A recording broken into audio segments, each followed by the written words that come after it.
Phone line के जरिए। नमस्कार मनीष जी, क्या सवाल है आपका?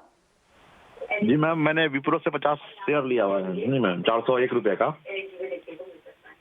जी मैम, तो मैं इसको होल्ड कर, मैंने लॉन्ग टर्म के लिए लिया है, इसको भी होल्ड करूँ या इसको जिससे निकल जाऊँ? ये लिया कब था आपने मनीष जी? लिया था मैम, लगभग वन मंथ हो गया।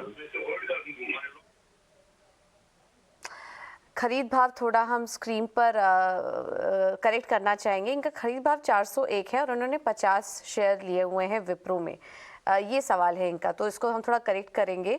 और अगर देखें तो अभी मौजूदा लेवल पर इनको नुकसान हो रहा है। 1 महीने पहले ही लिया था, इनके खरीद के पास ही स्टॉक इस वक्त कारोबार कर रहा है। और हमने देखा कि अभी हाल फिलहाल में आईटी शेयरों ने, जितनी भी बिग 4 कंपनियां, उन्होंने अपने नतीजे भी घोषित कर लिए। नतीजे भी अच्छे आए थे और हम देख रहे हैं कि आज आईटी इंडेक्स भी जो है वो अच्छी मजबूती के साथ आज कारोबार भी कर रहा है। एक बार पहले फंडामेंटल राय ले लेते हैं, फिर आपके एक टेक्निकल चेक भी लेंगे स्टॉक पर।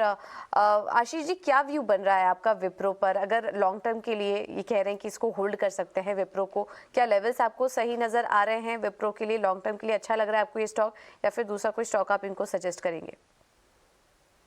विप्रो तो in fact one of the worst performer stock रहा है पिछले कुछ सालों में आईटी सेगमेंट में।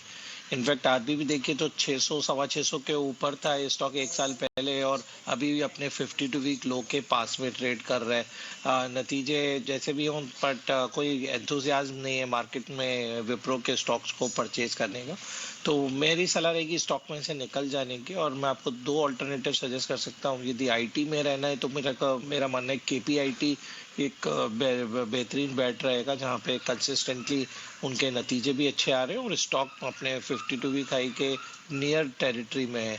तो कम से कम आपको एक अच्छा ट्रैक्शन यहाँ पे बनता दिखाई दे रहा है कि प्री रिजल्ट केपीआईटी बाय कर सकते हैं।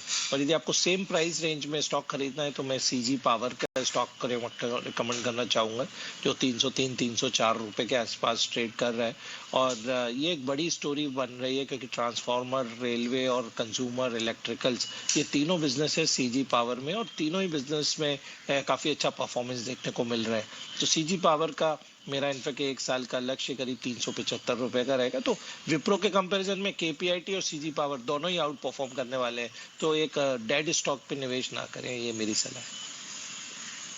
बिल्कुल, विप्रो में ज़्यादा बड़ी तेज़ी का ये कोई उम्मीद इस वक्त तो नज़र नहीं आ रही है फिलहाल, क्योंकि वर्स्ट परफॉर्मर रहा है। और आईटी स्पेस में भी आप विप्रो को छोड़कर दूसरे स्टॉक्स में नज़र रख सकते हैं। तो जो सुझाव दिए हैं वो है केपीआईटी टेक, और सेम प्राइस रेंज में सीजी पावर, वो भी आपको सुझाव दिया गया है। अगर सेम प्राइस रेंज का स्टॉक चाहिए आपको तो सीजी पावर ये काफ़ी अच्छा लग रहा है, ये भी आप खरीदारी कर सकते हैं। 375 के लेवल्स के आसपास स्टॉक में देखने को मिल सकते हैं।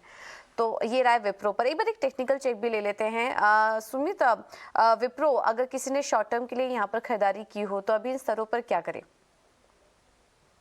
देखिए, जो कल का कैंडल था, अगर देखें तो हम एक ट्रेंड लाइन ब्रेकआउट आया हुआ है, लेकिन क्योंकि स्टॉक पिछले एक साल से 200 मूविंग एवरेज के नीचे ही ट्रेड कर रहा है, तो ज्यादा मोमेंटम कुछ एक्सपेक्टेड नहीं है।